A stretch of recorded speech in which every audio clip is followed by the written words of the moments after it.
بسم الله الرحمن الرحيم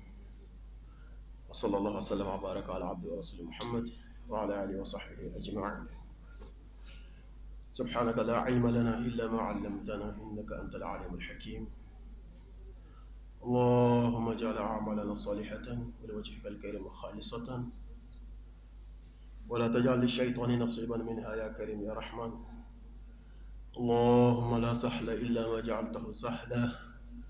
وأنت تجعل الحزن إذا شئت سهلا. اللهم ملك يوم الدين إياك نعبد وإياك نستعين. لا إله إلا الله العظيم الحليم. لا إله إلا الله رب العرش العظيم. لا إله إلا الله رب السماوات والأرض ورب العرش الكريم. السلام عليكم ورحمة الله وبركاته. الحمد لله مالة وما بركاته بكسين نمان ينافع كجدي كجايا كدام فين بكا دام فين الله صحيح ما جدين لبا على كلام محمد صلى الله عليه وسلم نافر مسو سنمو ولومن مؤمنون بلا جلين باي. النبي أولى بالمؤمنين من أنفسهم وأزواجه أمهاتهم. على كلام صلى الله عليه وسلم alede kaya mariya kan ana sagoya ka kani an ye katuma an yɛrɛ sago kan ko dɔ ka di ye ni alakira ko k'i kana kɛ sallallahu alaihi wasallam i b'a to yen. I bɛ fɛ ka voyager n'a bɛnna alakira ka wagati ma sallallahu alaihi wasallam n'a ko k'i kana voyager i b'a to yen. Alakira sago bɛ mumini bɛɛ la ka tɛmɛ mumini yɛrɛ kun kan. O kɔfɛ a furumuso sanuma ninnu ye anw baw ye tɛ bɛn kuma furuɲɔgɔnya ninnu sira ninnu ka tɛmɛ i n'i ba cɛ cogo min na alakira furumuso tali a kɔfɛ sallallahu alaihi wasallam o ye haramu ye. Ala y'o bonya d'a ma. Ni alakira tɛ ala man kɛ maa si ye sallallahu alaihi wasallam. Ala y'a bonya dɛ. Muso n'a cɛ mana ja cogo cogo, muso mana ɲɛ cogo cogo, an yɛrɛ ko ten i ko jinɛ woloso. Ni cɛ kɔni fatula dɔrɔn ni lida banna dɔrɔn n'a ni min bɛnna la o b'a fɔ Allahu akbar. O tɛ alakira muso ye dɛ. N'i y'a kɔrɔbɔ fo k'i sa i ka diɲɛ tiɲɛna i ka lahara tiɲɛna sallallahu alaihi wasallam. De la recommandé no n'an b'a furumuso min wele an ba da kan monsieur Sora, an ba Kadija, an ba Aisha, an ba Hafsa. C'est recommandé. Ni maa o maa m'a fɔ dɔrɔn i t'a kalama n'o tɛ a ɲinilen don. Kana alakira muso tɔgɔ fɔ fiyewu sallallahu f'i k'a fɔ ko an ba karisa. Daka ala de y'a fɔ. Azwajuhu alakira furumuso bɛɛ lajɛlen ummahatuhum o ye aw baw de ye. Ala ka nimaniya d'a ma. O tuma an b'ala deli ala ka nɛɛma ni kisi jida ye n'a ka somɔgɔw n'a furumuso sanumaw n'a ka sahaba kologɛlɛnw olu minnu ye cɛsiri bɛɛ lajɛlen kɛ a nɔfɛ fo diinɛ in sera yɔrɔ la bi ala y'a kanu a ka se yɔrɔ min na. An b'ala deli ala k'an nafa ni diinɛ ye, ala ka labanko ɲuman d'an bɛɛ ma. An ka jamana ala ka basigi, ala ka kolo suma, ala ka fitinaw ban, ala ka banaw ban, ala ka gɛlɛyaw wuli, ala k'o falen hɛrɛ ani baden ani dungafa ani lafiya ani hakilisigi la. An ka silamɛ furu minnu fatula u y'an kɔn laharaso sigi la, an bɛɛ ta yɔrɔ don, ala ka hin'u la, ala ka yafu ma, ala k'o jigi yɔrɔ ɲɛ, ala k'an yɛrɛw ɲɛ k'an ka don kɔnɔ, ala ka labanko ɲuman d'an bɛɛ lajɛlen ma. An bɛna an ka walanda la n'o ye an ma kuranna tafsiri ye. Sura 4 na n'o ye suratu takwir, iza shamsu kubirat. Ma hakili b'a la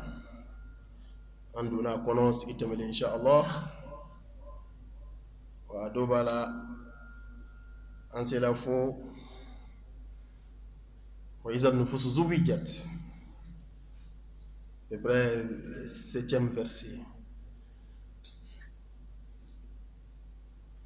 N'o ye k'a fɔ ala bɛ ka critères fɔ ni lahara sera olu bɛ kɛ ka tugu ɲɔgɔn na. O tuma critère 7nan n'o ye wa iza nufusu zuwijat, o niw bɛna di ɲɔgɔn ma, niw bɛna rassembler, ce qui se ressemble s'ensemble. ni munu ye kelen olu be fara ɲɔgɔn kan ala kira ko ni tafsir la ko ad-duraba sallallahu alaihi wasallam duraba o kɔrɔ ye minnu kɛwale bɔlen don olu be gɛrɛ ɲɔgɔn na hali n'aw tɛ siya kelen ye hali n'aw tun tɛ jamana kelen na hali n'aw tun ka kan tɛ kelen ye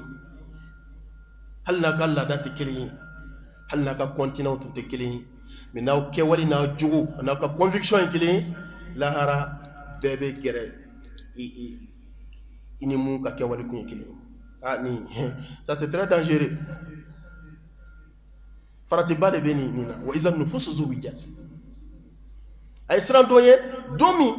n'aw kununa maa minnu balola taabolo kelen kan olu bɛ taa fan kelen fɛ ala k'an ta kɛ ɲuman ye la ɲini adamaden fɛ i ka taabolo ɲuman ta i ka maa ɲumanw ka taasira ta an b'a fɔ don o don ko ihdina sirata almustaqim sirata alladhina an'amta alayhim ghayri almaghdubi alayhim wala dallin amin fo shaitan an wolonvla kile kono nafila tala de o prière obligatoire ye monsieur sora amin fo parce que selti nyani al-fatiha te amba al-fatiha kala kile kono shaitan an wolonvla ko ala kan kanda kabla stratégie clélinga sur les droits chemins droit chemin jume ala ijena mauma mamun tasra jaroyi mamun jogo jali u kala haliya jali u kan nyenema traverser tout kan nyenema manifester tout fu aso sumayele malma e kontale no koro u nyenema ke ka ban avec succès ambla lu kasraka غير المغضوب عليهم على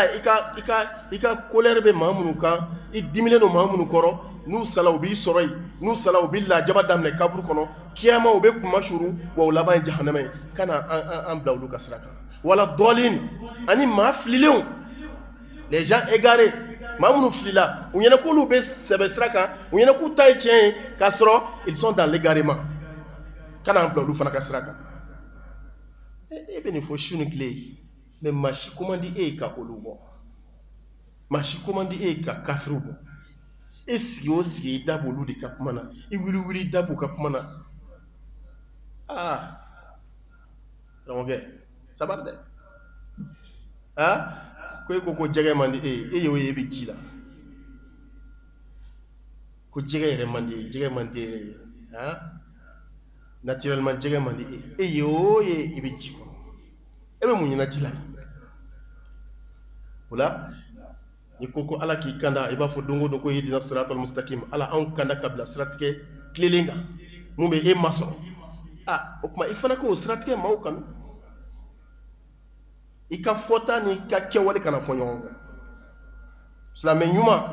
abe min fo min ba diskuna anabe min ke ulle be nyonta mais ni ka kewale ni ka fota fo nyongo doro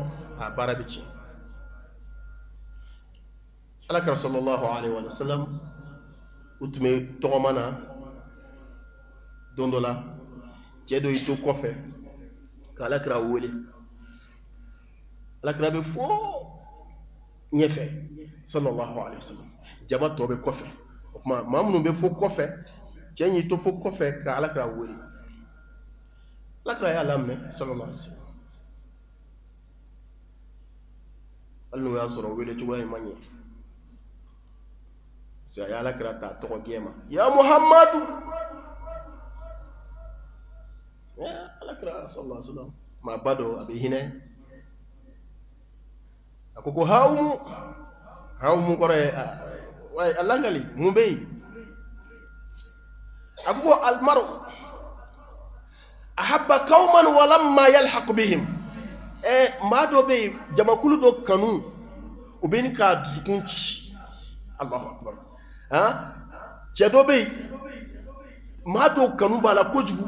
mais a m'u ye a ma bɛn u tile ma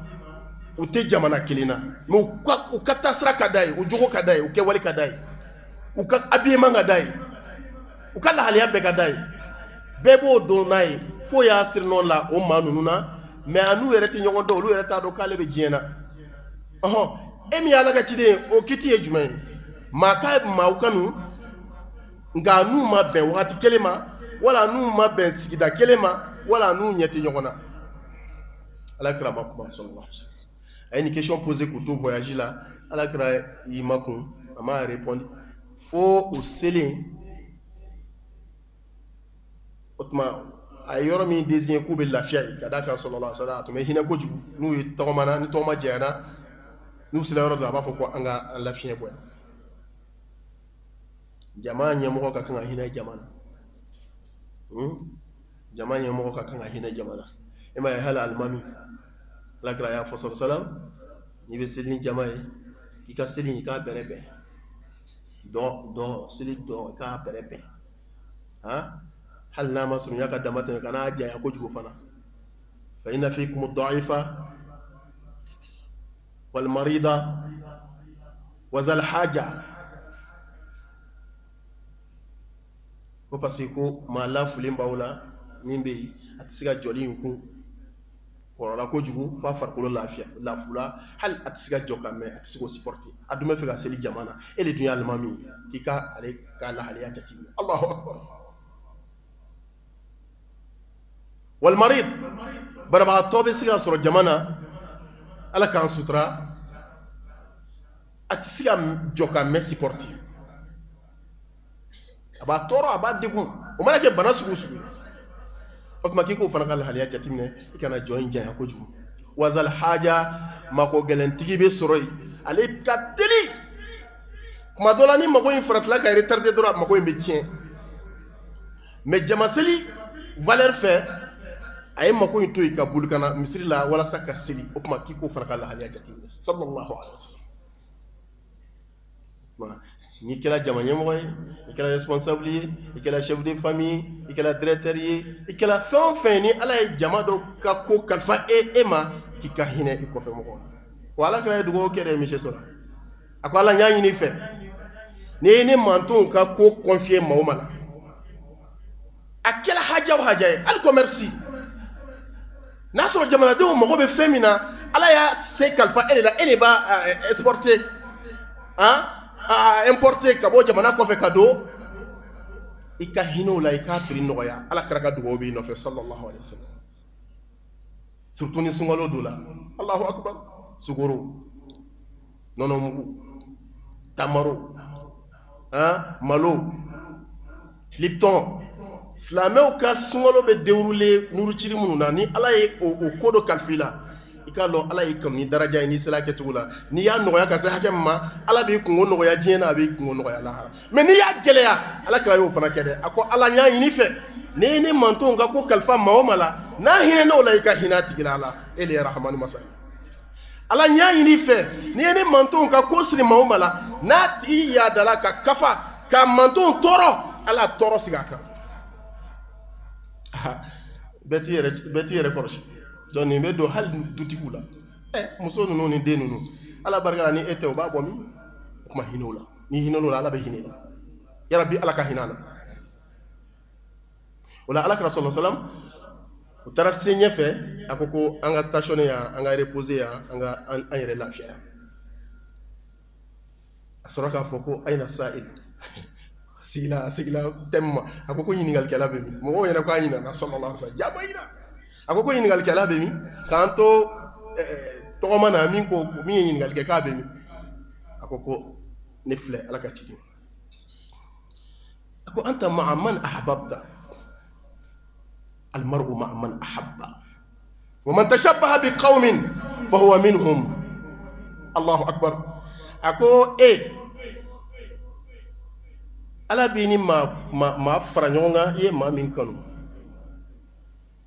a ko i ka ɲininkali jaabi e maa min kanu k'o kɛ i ka ladege fɛn k'o kɛ i kanubaga ye o kanu ka don i dusukun kɔnɔ i bɛ da n'o ye i bɛ wuli n'o ye i kɛwale bɛɛ y'o tigi ka ko kɛta ye o mana kɛ taasira o taasira ye e n'o bɛ ɲɔgɔn fɛ lahara a sɔrɔla ka o kɛra cɛ ka réponse spéciale ye a sɔrɔla ka réponse kɛ commune ye bɛɛ général ye a sɔrɔla k'a fɔ ko almaru ma'a man ahabba Allahu akbar a ko hadamaden i ni maa bɛ ɲɔgɔn fɛ ala bolo i ni maa ka jati ye kelen ye lahara i ni maa bɛ wuli kɛnɛ kelen kan lahara i ye maa min kanu ومن تشبه بقوم أبما ما من من يربون في يوم جمع كل من فيه جمع كل من كتاسرة من جاء نولو كانوا نبيلا ni iwo du de kanu fa huwa minhum la hara eno lu be wuli ñoko fe monsieur Diakité c'est très dangereux akan no akagele anu ga yoro jume ni ye mañimon kanu inu sonja ni mañimon be wuli ñoko fe mais ni ye malangulun kan ye jien maw kanu ala côté mamu kanyena mayala fo dunya kanu dunya benja o sraw o mana ke fɛn o kɛla dɔnkilila ye o kɛla diɲɛ fɛn o fɛn ye ne o tigi de kanu kɔni bɛ e dusukun na k'i k'a dɔn lahara n'a tigi wulila yɔrɔ min na i bɛ wuli n'a taara yɔrɔ min na i bɛ taga yen o tuma adamaden i b'i ka mɔgɔ kanu ta a sɛgɛsɛgɛ dɛ n'i ye silamɛ ye ala maaw kanu ala kira kanu sallallahu alaihi wa sallam sahabaw kanu i ka sahabaw denw kanu i ka alimamu kanu i ka dɔnnibagabaw kɔnɔ i ka diinɛ ɲɛmɔgɔbaw kɔnɔ i ka alabato jɔnbaw kɔnɔ les pieux minnu yɛrɛ hali ni alimamu tɛ u bɛ siran ala ɲɛ bɛɛ b'a dɔn ko alamɔgɔ don olu kanu i k'o jogo ta i n'u bɛ wuli ɲɔgɔn fɛ yara bi ala kan ni maa ɲumanw wuli ɲɔgɔn fɛ lahara mais hali n'i bɛna misiri la hali n'i bɛ sun hali n'i bɛ seli hali n'i bɛ jaga bɔ ni e jɛɲɔgɔnw ani maa minnu kanu b'i dusukun na olu tɛ alamɔgɔ ye ala kɛra ka hadisa in sallallahu alaihi wasallam a tɛ wuli dɛ a ko lahara maa ni maa bɛ wuli maa ni gurupu bɛ wuli i ye minnu kanu diɲɛ kɔnɔ n'i sala olu ka taa sira kan i sala k'olu kanu to i la i n'olu bɛ wuli ɲɔgɔn fɛ nin gɛlɛya fɛ ala y'a appliqué ala kɛra yɛrɛ de la fɔlɔ sallallahu alaihi wasallam a binakɛ Abu Talib ye ala kɛra dɛmɛ n'a ka nafolo ye a n'a ka pouvoir ye mais a ma kɛ silamɛ ye ja adamaden i mana fɛn o fɛn kɛ n'i tɛ silamɛ ye dɔrɔn i ma tila ni cɛ ba in maa ba in sakuma seli a ye dɛmɛ min don ala kɛra ma sallallahu alaihi wasallam o nata fɛ ala kɛra bɛ fɛ o tuma k'a récompenser a ka sa silamɛya kɔnɔ walasa a bɛ kisi yarabi ala k'an kisi ala kɛra nana fɔ a ye a ko n bina vraiment e ye ne dɛmɛ i ye n dɛmɛ bɛɛ la k'an défend contre les ennemis, les mécréants. Mais c'est ça comment c'est là. Vraiment, à faudra que la ilaha illallah, Muhammad Rasulullah, et qu'à toi ton éma, ne be sur naldo et lahara. Il m'a délicat sujudike, il m'a délicat chou, il m'a délicat jagabo, tant et tout kadaka. Allah est l'onimi iranela était bonne d'aron. Allahu akbar. Et ni bambe to wala de ala ka do imanda bema. Okma, ine de même ngenika na follow anika fangai ka kafiru genga faranela nega sika islamia in lase. C'est insuffisant ne yɛrɛ ma kɛ silamɛ ye nka n'i ko ashhadu an la ilaha illallah wa anna muhammad rasulullah a tɔ to ne ma hali n'i ma seli hali n'i ma sun n'i sala o kan lahara lɔ n bɛ surunali don ye ne bɛ taa yɔrɔ min na i bɛ taga yen allahu akbar quelle occasion quelle chance mais a lajɛ yanni cɛkɔrɔba ka ala kɛra jaabi dɔrɔn kafiri masaw kafiri ambassadɛriw olu nana jɔ Abu Jahal Walid ibn Mughira inna lillahi wa inna ilaihi raji'un c'est-à-dire adamaden shitanaw u nana jɔ abu cɛkɔrɔba numaya fan fɛ ni kira ye kuma ɲuman ba in fɔ yanni cɛkɔrɔba ka kuma fɔ dɔrɔn ko Abu Talib k'i ka ɲɛnamaya bɛɛ kɛ i b'an ka taasira défend k'i ka ɲɛnamaya bɛɛ kɛ i bɛ sukɔrɔw sago kɛ sukɔrɔw ma deli ka tigɛ i la an ka jɔnw ma deli ka tigɛ i la taasira kɔrɔ i ye laada bɛɛ dafa foyi juru t'i la sisan i sakuma selen Muhamad simiden in bɛna n'a ka taasira kura fɔ e ɲɛna a tɛ Muhamad la fɔ e cɛkɔrɔba in to la Allahu akbar ala k'an kisi jɛɲɔgɔn jugu ma ala k'an kisi sababu jugu ma cɛkɔrɔba in to la ni ala kɛra kumana a bɛ ala kɛra lajɛ sallallahu alaihi wasallam ni ala kɛra tilala ninnu bɛ na u ka sitana kuma fɔ ka mémoire yɛlɛma a b'olu fana lajɛ heure jumɛn ka na ni saya wagati sera dɔ tɛ fara a kan dɔ tɛ bɔ a la cɛkɔrɔba in tola nin na ala kɛra bɛ espoir d'a ma ninnu bɛ a décourager fo a ka heure sera heure selen a ka kuma laban kɛra jumɛn ye a ala kɛra lajɛ ten sallallahu alaihi wasallam o ya bunayya ala millati abai ala kɛra ɲɛji bɔla buru a ko n den i ta ɲɛ tiɲɛ koyi mais n bɛna to fa kɔrɔ ka taa sira kan ayo fadro melekete menanani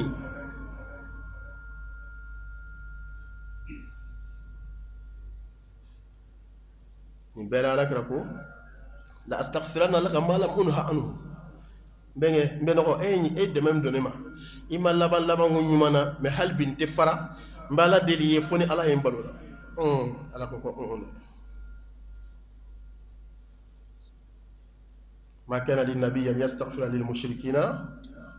ولو كانوا أولي القربى من بعد ما تبين لهم أنهم أصحاب الجحيم وما كان استغفار إبراهيم لأبيه إلا عن موعدة وعدها إياه فلما تبين له أنه عدو لله تبرأ منه الآية ألا تجيتو نوننا ألا تو مسايرة نيبي كلين كلين ni jengala longolo ala bayre da ala ko ala krawa ko antuna do gilini kan Allahu akbar ko kun ceto ko ere yayi ako kabe fakoro ka tasra préféré ebe mo ko kana ya fayina ire c'est fini, c'est la séparation totale faut la hara ati nyoy tu ata yoro de kili waso ala krawa ko mina ya fa niye tangi mafaraka bo fana ala ko kana korobo de atebe ntidin akaya fayini mushriku yi akaya fayini okuma flanga foyi akaya fayini associateur yi munu sala flanga foya kan hallo ya soro a plus proche do halna soro a bado halna soro a fado halna soro a binaket otebe Allahu akbar angala tandore ya rabbi ala kan fatu islamiyaka lien chité relation chité mime continuer na force ka bon katme sinjia ka katme balmaya kan katme islamiyaka oti Islamien de kili la tebe islamien vraiment il ka escroquer c'est-à-dire ko jugu may en général surtout islamien ala kra ko islamien a balma ya islamien woni sallallahu alaihi wasallam atebe aka lagoshi atebe aka labla atebe aka fere jugu ti akama atebe aka kan na folochi atebe aka korofo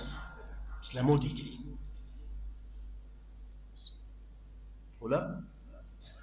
وإذا النفوس زوجت على كو أي دنيا سي أي سان دنيا دومي منو بالولا تاسرا منو كا منو فنا بالولا ولوكا تاسرا كا هل نو ما نيوغي هل نو ما be époque kelema hal نو ما be wakati kelema mais ou ka tasra kelé olu gere gere be wuli fangre par exemple les mamunu be gorjingani yala ni wakati na ala kan be kishi ala kan kanda ala kan kishi jugo jugo ya bema nu ma tubi nu fatula kan oni nabila lutuka wati mo wamune gorjingani ya folo olu bele be wuli ka jo kene kilin halla solo nunu ki malion yi halla solo nunu ki asiatique yi kuma en korole di wa izan nufusu zuwijat ay ha yere koroshi dona domi ni jie wuli la naw jo la kene kilinga munu ka tasrak nye kele munu ka sukuna strik nye kele munu ka conviction nye kele olu be jo fangli o kelendo mamunu fana balola ala kilimbaga ciyaka Allahu akbar ka balo ni man yakan ka balo ala dana yaka o mafla fara ala ka oluni ala grani nabila ibrahima numbe wuli ya rabbi ala ka anta koy wa idha al maw'udatu su'ilat verset mu bi dawka no verset shikina le 8e verset ambalmo ango fana lame o fana ba intéressé de kadaka o kela folo Allah sura formu yele mana ma be ka kesi safa ala ko ay do nyeski do mi fana munu be den fa afiti nama wa izal maw'udatu su'ilat munu be den yenema shudo wala ne kirimu dayne mako olu fana dem seni ficini ko don bali tu innocent ama fuy ke jurmu kola hala kunte siga togoma yere hala kuma dol hala kuma se togoma yi hala kuma bo bam fini kono hala kunte siga yere hala kunte siga wuli ka jo yere me ko ni kene karaba ka nyene man shudo wala ka akene do bam fini kono ka biboron bla jere fe ka adu carton kono ka place otorama kono ka jiga tunu ka toyi ka pari ka do berso kono ka taa bila ɲamantonba gɛrɛfɛ ka tunu ka tunu ka taa bila walidu kɔfɛ k'a kɛ komi i bɛna ci la maaw ɲɛ b'a fɛn bilalen na a mɛnna e tɛ ye e tɛ ye o tuma butigitigi mun bɛ yen o bɛ sira traversé ka n'a lajɛ k'a sɔrɔ denyɛrɛnin don a tigi tununa ala ko k'i bɛ ye lahara dɛ wa izal mawudatu su'ilat maa o maa bɛ kɛ sababu ye ka den kodɔnbali ni denyɛrɛnin k'a ɲɛnɛma su don walima k'a fili walima ka i yɛrɛ tugubaganciya k'i débarrasser ka bɔ a la o mana kɛ sira o sira ye ko i k'a dɔn ko i bɛ ɲininka lahara bi ayi zanbin qutilati ala bɛ den ninnu bɛɛ fara ɲɔgɔn kan k'a ta fɔlɔ kabi kafiriya wagati kabi ala kɛra tile sallallahu alaihi wasallam kafiri minnu tun b'a kɛ ka kɔn hali silamɛya kan na ani minnu b'a kɛ an ka wagati nin na fo ka se diɲɛ wuli ma minnu bɛ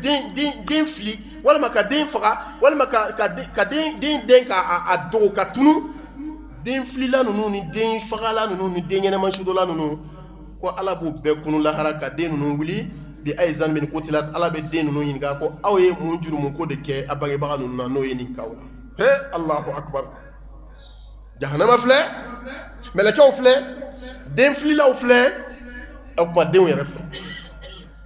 ala b'u ɲininka bi ayi zanbin qutilati a ye mun jurumu ko de kɛ a bangebaga ninnu na n'o juguyala ka taa se fo u ka aw fili fo ka aw faga fo k'aw ɲɛnɛma su don a ye n jaabi e jaabi c'est terre à terre o ma foyi kɛ et la preuve est que olu yɛrɛ tun t'a dɔn nin ye n ba ye nin ye n fa ye den yɛrɛ don a tɛ foyi dɔn an balimaw nin ye dusukundiya dan ye dɛ walasa i k'a dɔn ko ala mun y'an dan ala b'an dɔn balimakɛ an tun bɛ logelen n t'a dɔn n'an y'a fɔ ɲɔgɔn ye sigi tɛmɛ aparisiti kelen aparisiti kɔntini kari kelen n'i ye gidɔrɔn minɛ ka yɛlɛ an tun bɛ loger musokɔrɔba dɔ tun bɛ yen ne n'a tun bɛ a fana an tun bɛ fɛngɛ so kelen kɔnɔ ka appartement bɛ yen don dɔ ne bɔlen a kan ne yɛlɛmalen misiri fan dɔ fɛ ne taara bɔ a la a ko usaz ko n ye den sɔrɔ ne tun b'a la ale âge bɛ yɔrɔ min na ko t'ala kɛ n'o tɛ ale den sɔrɔ ma nɔgɔn ne ko Ami n k'e den sɔrɔ ko n ko cogo di an balima a ye mun de fɔ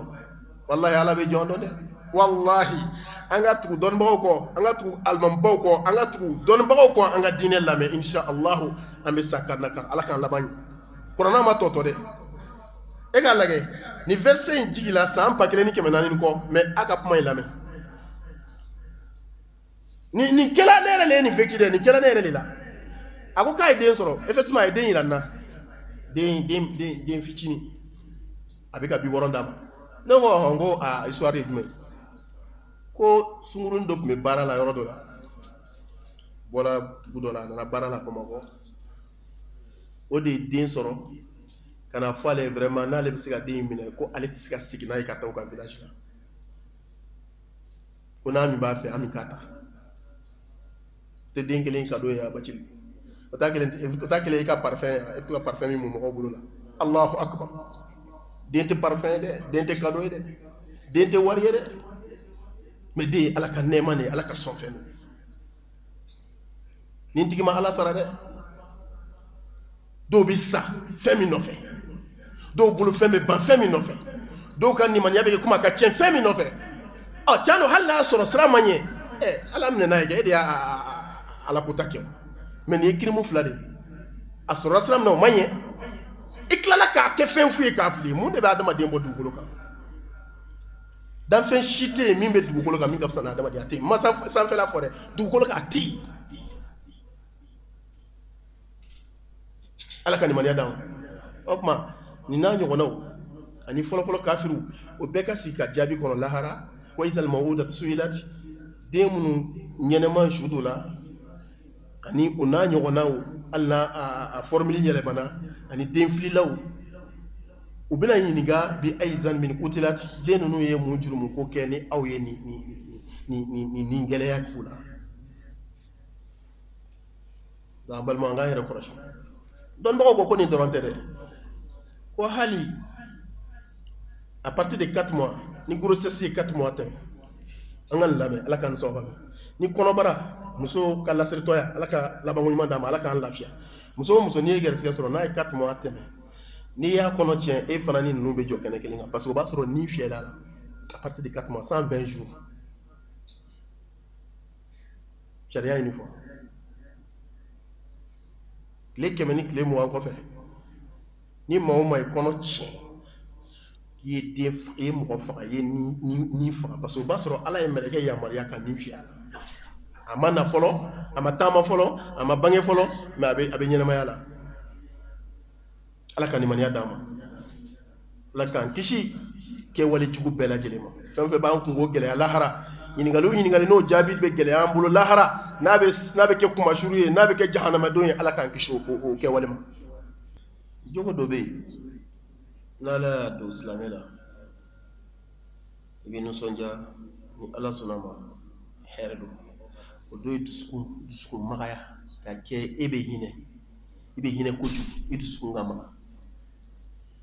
o ye hɛrɛ ba de ye surtout silamɛ cɛ muso ta o tɛ balana kosɛbɛ parce que muso dɔlen don ni hinɛ ye mais cɛ silamɛ cɛ baliku dutigi denbayatigi maakɔrɔba jigɛ mais a nin ka maga quoi ko caman bɛ yen o kɛli dusukundiya t'a la a tɛ se ka kojugu kɛ mɔgɔ la a tɛ se ka nigɛlɛya kɛ maa la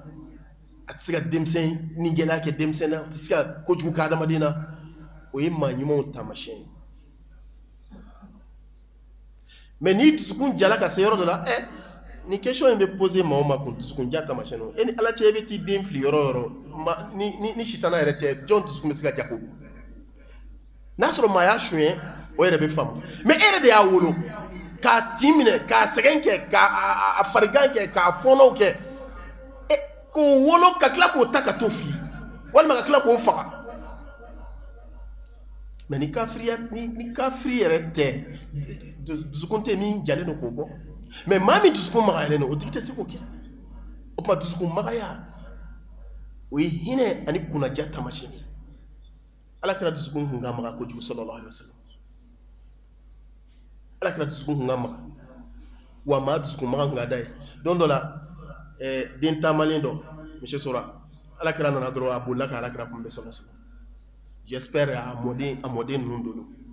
c'est-à-dire Hassan ni Hussein ninnu don a tigi bolila ka ala kɛra kun bɛ yɔrɔ min na ala kɛra y'a ta ten pap k'a kun kɔrɔta k'a ten gosi a yɛrɛ la k'a embrasser k'a sen kɔrɔta k'a yɛlɛma o y'a sɔrɔ villageois dɔ bɛ ala kɛra kɛrɛfɛ sahaba dɔ mais a bɛ bɔ burusi kɔnɔ a jɔla ka ala kɛra lajɛ ala kɛra bɛ ka nin fɛn nin kɛ mun kɛ a jɔla fo ala kɛra tilalen a ko prophète ala ka ciden ala kɛra ko wayi ko e yɛrɛ bɛ nin kɛ denmisɛnnin na ala kɛra ko mun na e yɛrɛ ciden tɔ e ma batɔ danfɛnw ka sɔn hɛrɛ ma e bɛ sɔn ka denmisɛnnin ta ka kulonkɛ n'a ye ka embrasser k'a sen kɔrɔta k'a fɛn ala kɛra ko la ilaha illallah ko mun b'o la a ko den tan ni joli k'o de bɛ ne bolo n ma deli k'a kelen ta ala kɛra ni ala ye dusukun ja e bɛ fɛ ne de k'a magaya ni ala ye e dusukun ja ka hinɛ bɔ e dusukun na e bɛ fɛ ne Muhamadu de k'o magaya ala ye Muhamadu dusukun ala kɛra dimina kɔrɔ quoi sallallahu alaihi wasallam a ko ni ala ye e dusukun ja e bɛ fɛ ne de k'a magaya ala ye Muhamadu dusukun ja ne tɛ se k'o tigi ma dusukun magaya donc ni kuma kɔrɔ ma nin e ye Muhamadu a bɛ hinɛ denmisɛnw ala ye kɛ a taamasiyɛn tɛ yan mɔgɔ bɛ hinɛ denmisɛn bɛ gɛrɛ a tigi la mɔgɔ bɛ hinɛ denmisɛnnin na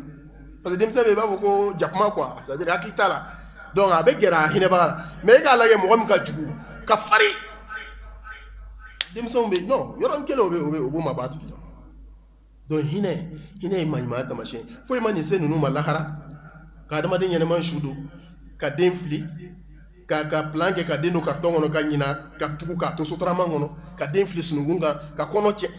ni gɛlɛya don wa sara ala ko u ka sigi k'a jaabi kɔnɔ wa izal maw'udatu su'ilat den ninnu bɛna ɲininka lahara bi ayi zalmin qutilat a ye mun jurumu ko kɛ a bangebagaw la n'o ye nin k'aw la o tuma u k'a jaabi